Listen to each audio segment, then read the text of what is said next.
Today's Wednesday, April 9, 2014. You're tuned in to the Elevator Radio Show. The Elevator Radio Show is a proud supporter of the Elevator Escalator Safety Foundation. To find out how you can make a difference, visit their website today at www.eesf.org.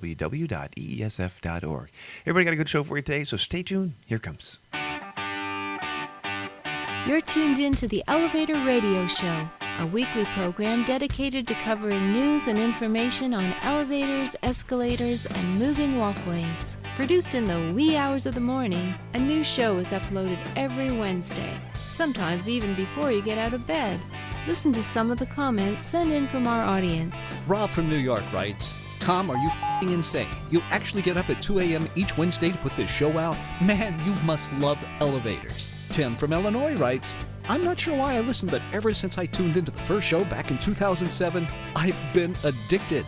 Matt in Texas writes, I like your safety messages, Tom. It's important to remember them each and every day. And he also adds, when am I going to win the monthly prize pack giveaway? Ron from California sent this in.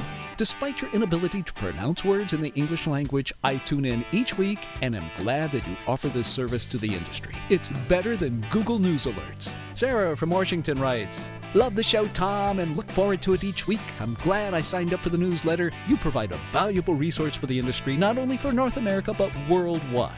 Enjoy the show. And now, here's your sleep-deprived host, Tom Seibert. Thank you. Hello, everybody. Yes, I am Tom Seibert. It is good to be here this Wednesday morning where hard to believe I've been away for 2 weeks. It doesn't feel like that. It feels like I've only been gone for 1 week, actually, for that matter. So, yeah, it's good to be back. Do apologize for having to cancel last week's show. I had a trip to upstate New York for a bicycle race, and I needed all the sleep I could bank on, even though I know that doesn't kind of work like that. But I tried to take it easy last week so I could basically get to New York, do my race, and then come back literally in basically 2.5, 3 days. So did that, had a great time. I want to thank Ed and Janet for their hospitality and their company, who we got together Friday night, which is great. So thank you very much. Greatly appreciate that. It's a beautiful country to ride your bicycle in, and even though some suffering was occurring during that. But yeah, that's all done, and so we're kind of back on track, and I do think it did help a little bit not to have 2 days or 3 or 4 that getting up really, really early, which is a good thing. So thanks for understanding. We do have a good show today for you with lots of good articles. Spring is in the air, which is great, and I know that because my allergies are starting to kick in, and my eyes are just starting to get a little itchy, and that means to me that pollen is flying out there. There's mold. There's all sorts of good stuff out there that is literally going to make my life a living hell in the next upcoming month or so. So we'll see. But other than that, I think I'm good with that. If I had a choice between snow and allergies, I would definitely take allergies as long as they were temporary.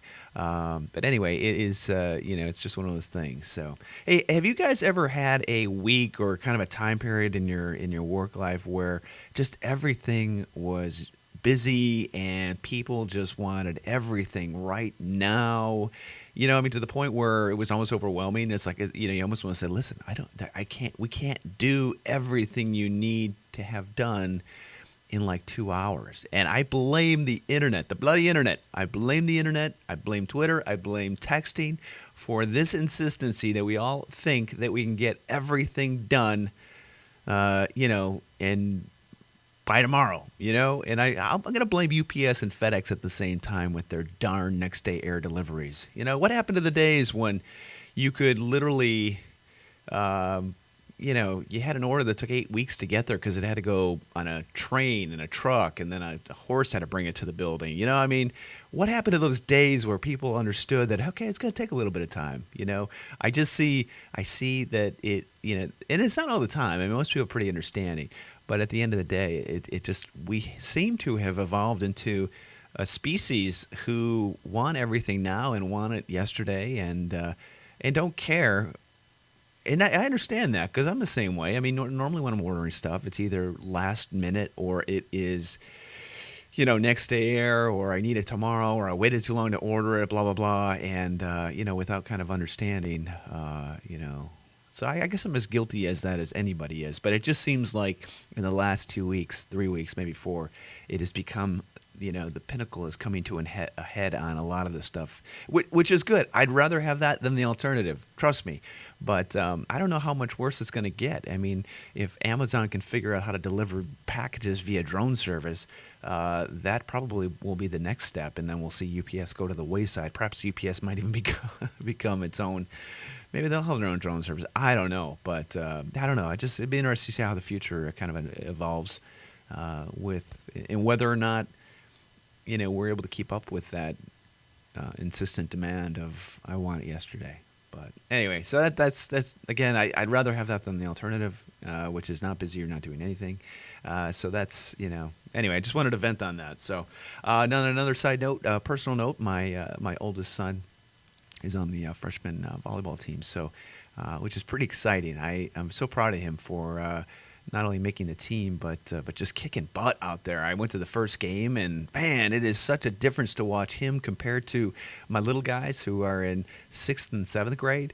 I mean, not that they're not fun to watch. They're definitely fun to watch as well, and they're wrapping their season up. But compared to the high school kids, holy cow. I mean, it's fun to watch. If you ever get a chance to go to a high school game in your neck of the woods, whether it's volleyball or baseball or soccer, it's just cool. I mean, or lacrosse, it's really cool to see just kids playing their hearts out, and just it's like a whole nother level. I don't think we ever played as well as some of these kids are playing out there. So very cool.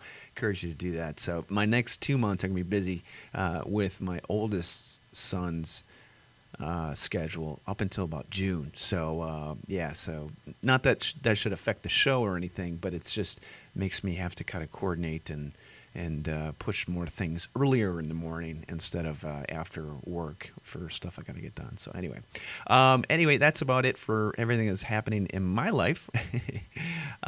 Basically, I'm not getting the email comments today because I did not get a chance to get my verification code done yet. So we'll do that next week. I'll see if I can't get caught up on that before the next show. And that's about it. So we'll get into the news next, and we got a whole show full of stuff. And encourage you to share it with your friends, colleagues, enemies, lovers, whatever. If you find an article it's interesting or something worthy of sharing. So, up next, we'll get right into the news. Let this week's news stories give you a lift on what's happening in the vertical transportation arena. Each news segment is organically dug and fresh with news stories of the week. Got lift? If not, stay tuned. All right, the first news article is actually from NEI, and it is actually a great article talking about elevator and escalator maintenance. This is something you want to share with with anybody you know, and it's got some great points in here that basically confirms, and talks about the importance of elevator and escalator maintenance and whose responsibility it is ultimately, which is the building owners in terms of making sure it gets done. Permits are not permits, but the equipment meets the requirements as set by wherever the equipment is installed. So really good article. This is a publication that is basically NEI welcomes you sharing, and it's a good article to definitely share, just so that your clients as elevator owners. It's a good article if you're a contractor, anybody for that matter. So print it out, share it, and spread the word. This is a really good, really well-written piece, if I could talk. I can remember it's early, and encourage you to do so. So check it out. If you're not already a subscriber to The Insider, go over and subscribe today. It's easy, free, and cheap. Easy, free, and cheap. Free and cheap are the same thing. Easy, free, and I guess that's just it. But it provides a wealth of information, and check out all their previous articles that they've written. Okay, crazy commutes. Tell the weirdest forms of urban transport in pictures. I don't know if these are necessarily that weird, but some stuff you don't see every day. Some stuff you would never see in the United States or in North America. But still kind of interesting, one of which was a bicycle, like a lift up a hill, which I didn't quite understand. If you're going to ride your bike. And it's amazing to think that people would spend, or a village or a town would spend money on something like this. and almost looks like you have to pay to use it too. But there's some other photographs in here that are worthy checking out. Yeah, it's crazy, really crazy. So I'll let everybody check that out on their own. Not that they're that crazy, but there are some escalators, moving walkways, and other stuff going on. So, okay, that Blue Line crash. That was the exciting news that happened actually 2 weeks ago. It happened I think it happened that Wednesday morning.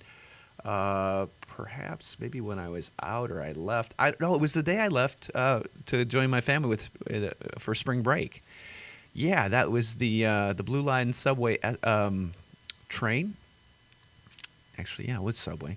CTA, Chicago Transit Authority, and you take a look at this photo here. Holy cow. Apparently the driver of that fell asleep and drove right into the end, which you'd think there'd be like a dead man switch, but perhaps however they were leaning on it would have caused it either not to work or work.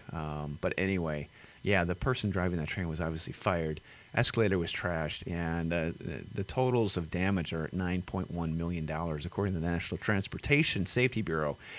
When we got back from Florida, I took my kids down because I had to go get the car, and I took my oldest two down to look at it, and they had it all gated and blocked off, but with some news crews. But I'm like, wow, I can't imagine being on that train, even though it was going 26 miles an hour. That's pretty fast to be crashing into something that wants you to stop, plus all that movement. So, yeah, there's going to be some lawsuits associated with this for sure. But, yeah, unbelievable. You'd think there'd be safety mechanisms that would prevent this from happening, that would override it if there was some type of system in place. And not that these kind of accidents happen all the time. Obviously, they don't. But when they do, it's not a good thing.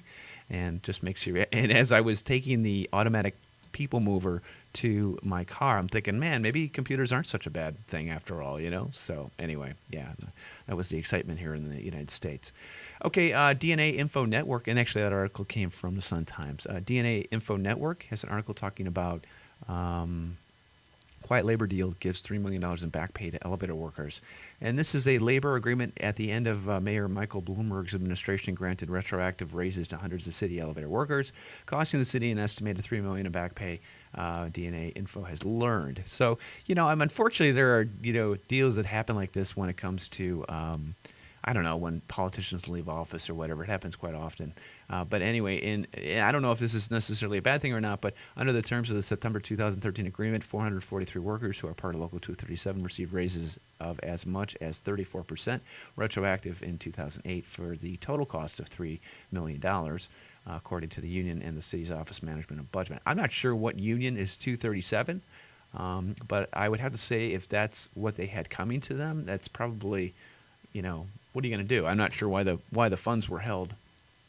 Here we go. Yeah, according to the Office of the Comptroller, there were 39 labor unions out of 152 that are eligible for determination on receiving prevailing. There we go. Wage, but the comptroller doesn't plan to move forward on potentially awarding retroactive pay based on prevailing wage. So you wonder why some unions got that and why some did not. So,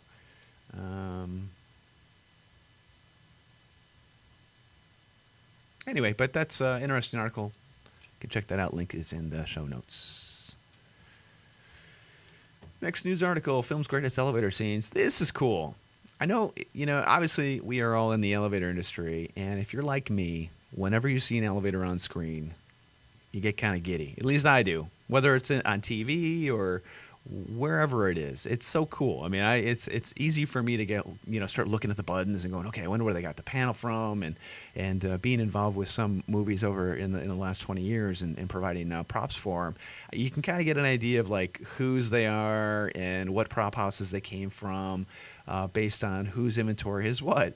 Not that there's a lot of demand for this anymore, but it's still kind of cool. So anyway, this is a good article, and they've got these ranked. Number one was Willy Wonka and the Chocolate Factory with that glass elevator, which is obviously very cool. The Shining was number 2. The Departed, 2006. I don't remember that one. Elf, which was one of my favorites. John Malkovich, Inception, You've Got Mail, I remember that one. Ransom was another one. There's quite a few of them out there. It seems like somebody should create a webpage that just talks about movies and elevators and stuff like that. If they only had more time, right? If everybody did, there are goofier things, I guess, to be tracking other than elevator shots in movies. But I thought it was pretty cool. Okay, at a university, I just want to call attention to this. The main campus reporting, according to the police beat or their police blotter news source, there were a bunch of interesting posts regarding on-campus issues and what they've basically done. The unfortunate part at 2:05 a.m. there was a fight near an elevator, which unfortunately could have ended very tragically if somebody was thrown up against elevator doors, which has happened in the past. So again, look at the time: 2:05 and then 3:36 a.m. So you wonder what was part of the issue there. You wonder at that time of the morning. But yeah, just as a reminder, no horseplay around elevators. Okay, New York City, suspect tried to rape a woman in a subway elevator. There is footage there. I'm not going to play the video, but again, New York City is one of the best cities when it comes to law enforcement and in finding those that are alleged that have been alleged to have been committed or to have committed a crime, and so I suspect they will find this suspect, and that is a good thing. Okay, WeirdNews.com, part of Huffington Post, has a post about Patricia Ann Jameson arrested after allegedly pooping in a courthouse elevator. You either did it or you didn't. I mean, I'm assuming that she did based on the fact that it's in the news. It's disgusting. Who the hell does this? And I don't know what kind of penalty there should be for this other than financial. I mean, maybe somebody should. I don't know. It's disgusting. That's all I can say. It's disgusting. I know those of you that work in the transit systems probably see more of this every day. I don't know. It's still disgusting. Makes you not want to touch anything in an elevator. It's just anyway. What's wrong with people? That's all I can say. Tragedy occurred in Austria. Apparently, a teenager dies falling off an escalator. 19-year-old man has died after an accident on the escalator at a Volkstheater U-Bahn station where he fell, not felt, 5 meters to the floor. Just as a reminder, it does not take too much to, basically injure you or maim you or kill you. It doesn't take much at all. So let's see if there's any details in this translated article. Don't talk. Oh, it says in December. No, it doesn't talk about how he'd fallen, and hopefully they might share more information on that. But still a tragedy, and hopefully he wasn't done something stupid like trying to slide down the escalator handrail, because that is it's one of the most common ways that things happen. Okay, Chicago Elevator Association has their April meeting recap posted, so if you want to check that out, go ahead and do so.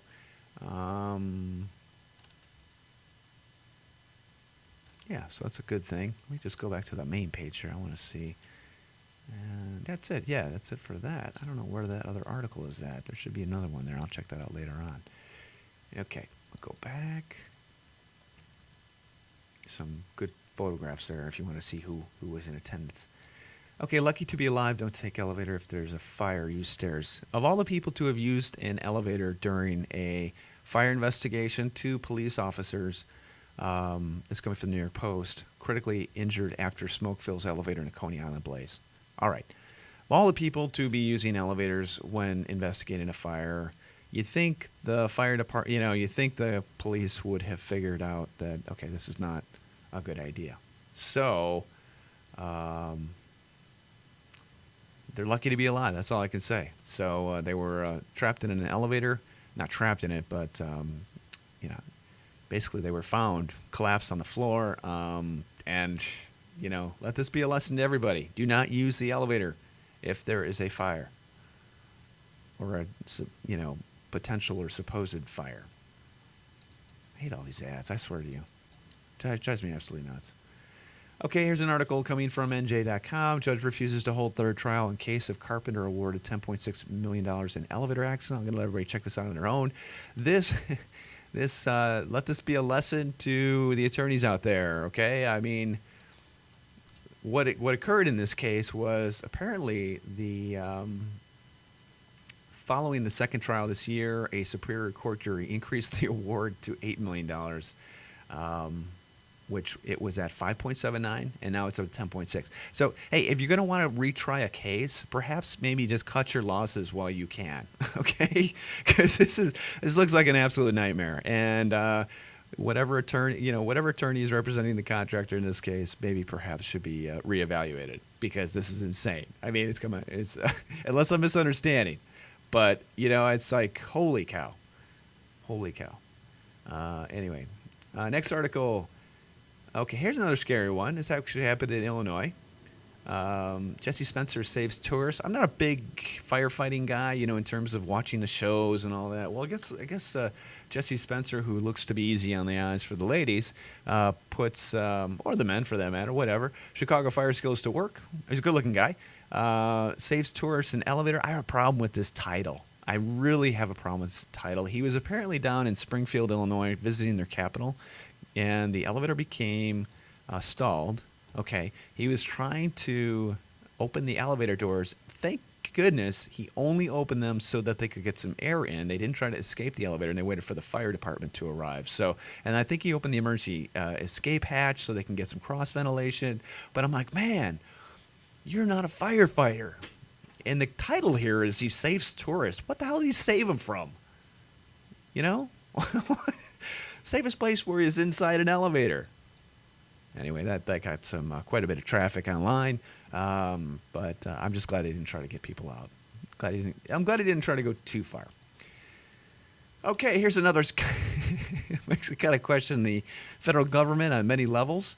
This one, federal government throws support behind wooden skyscrapers. Just the title of that makes me just wonder and worry a little bit. You think this would be in some other country, but no, it's here in the United States itself. So not to say,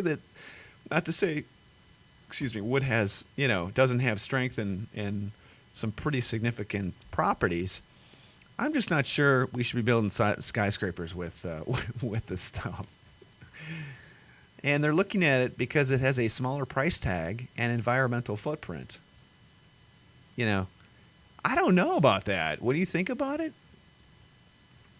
I would like to know more about that. So I didn't watch this video. It's 12 minutes, 23 seconds long. Check it out. I just don't agree. And they're talking about using wood for skyscrapers that are up to 42 stories high. So what happens when you build a 43-story high wooden skyscraper? Does it fall down? I don't know. The whole thing seems a bit crazy. But hey, that's what colleges like Portland State University have to explore and test and present. So, a lot of our good ideas come from colleges and universities. So I guess maybe they're on the right track. I don't know. Okay, bike elevator for steep hills. Yeah, here we go. Again, I don't get this. If you're riding your bike, you're probably doing it for health, maybe. I don't know. And today, most bikes have got enough gears that you can use to get places, but this again was not in the United States. Bike elevator makes steep hills a little more manageable. We talked about this a while ago. This actually came out. I'm not sure why it's reposted, but it's coming from Atlantic City's website news source. So anyway, again, I don't know. The thing looks dangerous as hell. I don't think most people could actually balance their bike, put their foot on this thing, and then get pushed up the side of a hill. It just doesn't seem that easy. I think just riding up or walking would be much better. Okay, 12 injured in a Shanghai escalator accident. This is coming from scmp.com in China. Apparently, the title of it is a defect on an escalator in a Shanghai subway system during the morning rush hour injured 12 people on Wednesday, with the investigation continuing. Yeah. China is not the place you want to have something linked to product failure, product issues, because they find somebody responsible, they'll just kill you or put you in jail, and they've done it.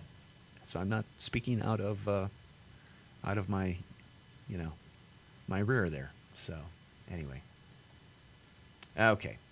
Next article, NAC Educational Seminar. Doug's got a great recap on the spring conference.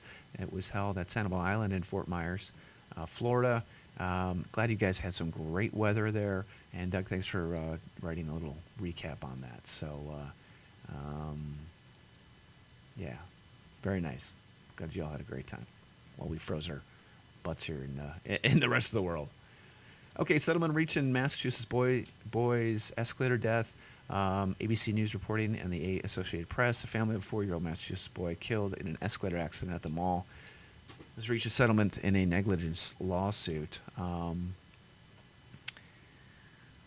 I want to say this was the one that occurred at a Sears store. So the settlement amount has not been, released, obviously, as part of the deal. And unfortunately, that's not something that's going to bring the little boy back any kind of financial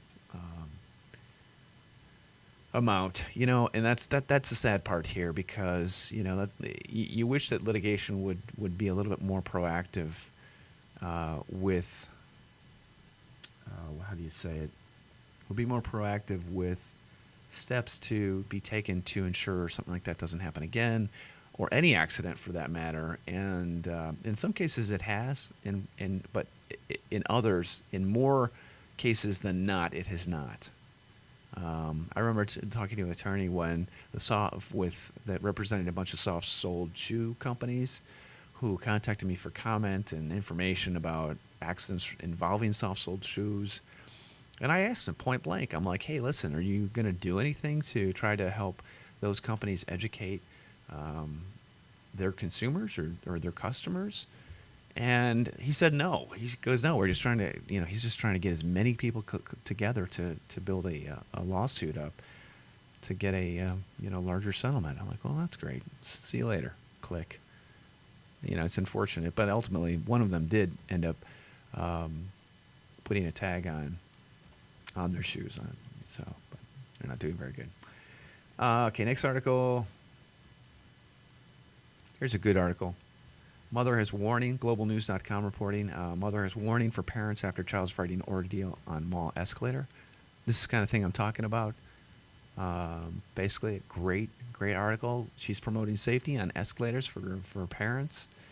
And this is the reality here. She's got the entire, list here based on what McCarthy sometimes sees on surveillance footage. He believes enough people respect escalators for what they are, a mechanical device with moving parts. Aside from paying it more attention, experts recommend the following, and there's a whole list of stuff, obviously, that are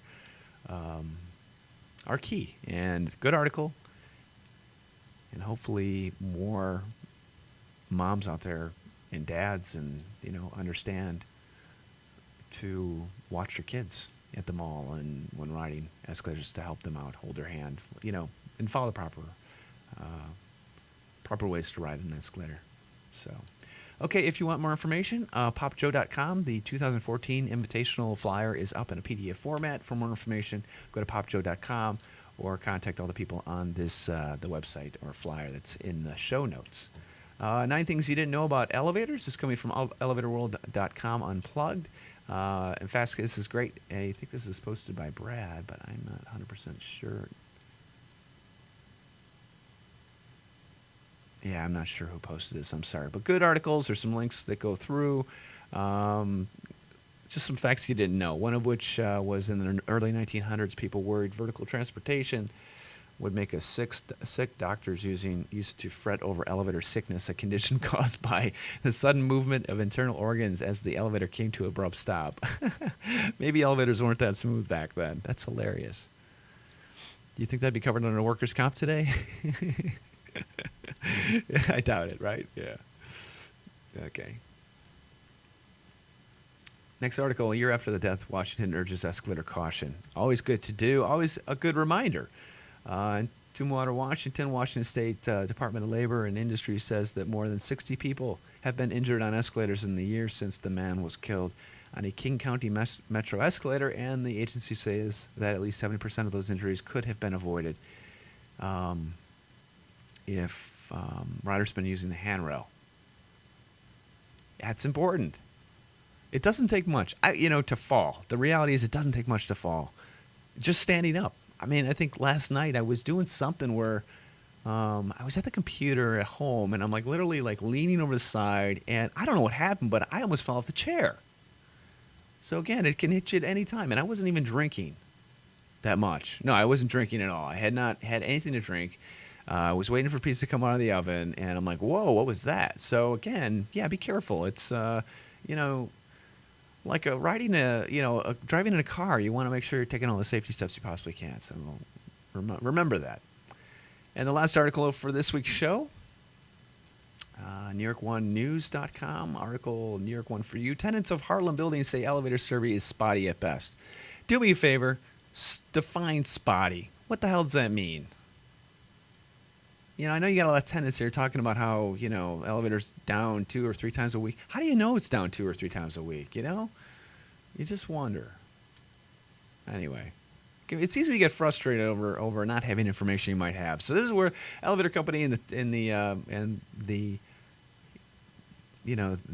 people that own the elevators need to come back and say, this is what happens when an elevator is not working, or why it might not be working, or whatever. So I'll let everybody watch the video on their own. But yeah, spotty, come on, define that. What are we talking here? 2 or 3 times a week? How do you know it's out? I don't know. One of those things. Anyway, so link is in the show notes if you want to check that out. That's going to do it for this week's show, everybody. As always, thank you for tuning in. It has been my pleasure to bring this show to you.